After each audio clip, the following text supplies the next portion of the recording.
Shalom seluruh jemaat Tuhan, kembali dalam renungan kita pada hari ini yang diberi tema Hikmat Tuhan, yang diambil dari Mazmur 111 ayat yang ke-10.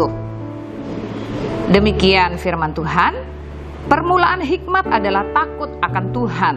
Semua orang yang melakukannya berakal budi yang baik. Puji-pujian kepadanya tetap untuk selamanya. Nah, mungkin kita sering berkata, bahkan sering mendengar kata hikmat. Ada orang berkata, kamu kalau berbicara pakai hikmat lah. Kamu hari ini kayaknya menyelesaikan masalah ini dengan tidak berhikmat. Seringkali kita mendengar perkataan-perkataan yang demikian. Tetapi apakah kita tahu apa sih hikmat yang sesungguhnya? Hikmat yang sesungguhnya adalah di mana kita memiliki kemampuan untuk membedakan antara apa yang terjadi saat itu dengan apa yang seharusnya terjadi. Jadi kita dapat membedakannya. Contoh, ketika mungkin seseorang datang di salah satu kejadian atau sering dikatakan tempat kejadian perkara.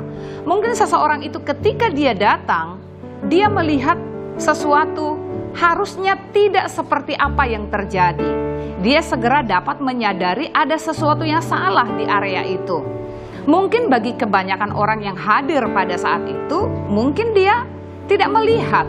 Tetapi bagi orang yang memiliki hikmat, dia akan mengetahui apa sesungguhnya yang terjadi. Dia akan mengetahui ada sesuatu yang salah terjadi pada saat itu. Nah, itu sebabnya kita membutuhkan hikmat.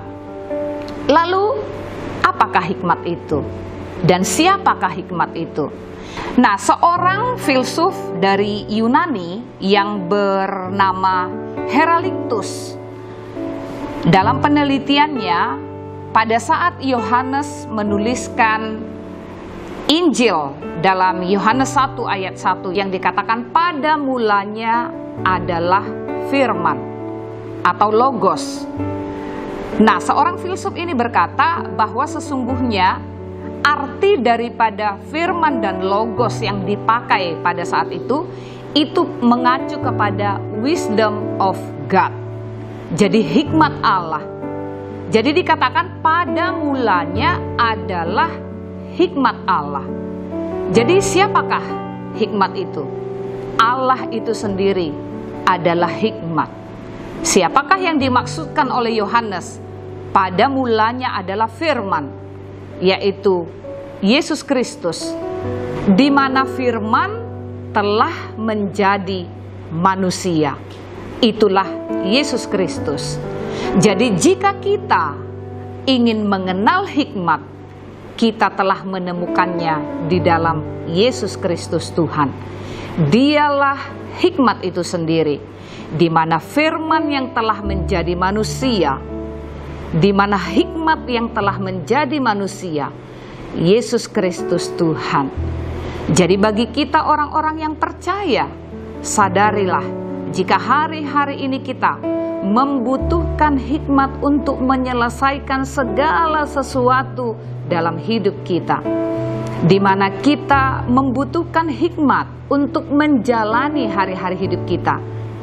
Stop hari ini dalam pencarian kita akan hikmat, sebab hikmat itu telah ada di dalam diri kita, orang-orang yang percaya kepada Yesus Kristus.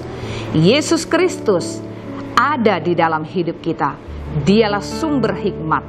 Dikatakan pada bacaan kita hari ini, permulaan hikmat adalah takut akan Tuhan. Takut akan Tuhan yang dimaksud adalah hormat kepada Tuhan. Bagaimana kita hormat kepada Dia, bagaimana kita taat kepada Dia, bagaimana kita kagum kepada Dia, sebab Dia telah ada di dalam hidup kita. Hikmat itu telah ada di dalam hidup kita. Jadi permulaan hikmat adalah takut akan Tuhan, hormatlah kepada Tuhan, kagumlah kepada Tuhan, sebab Dia adalah hikmat itu sendiri. Tuhan Yesus memberkati.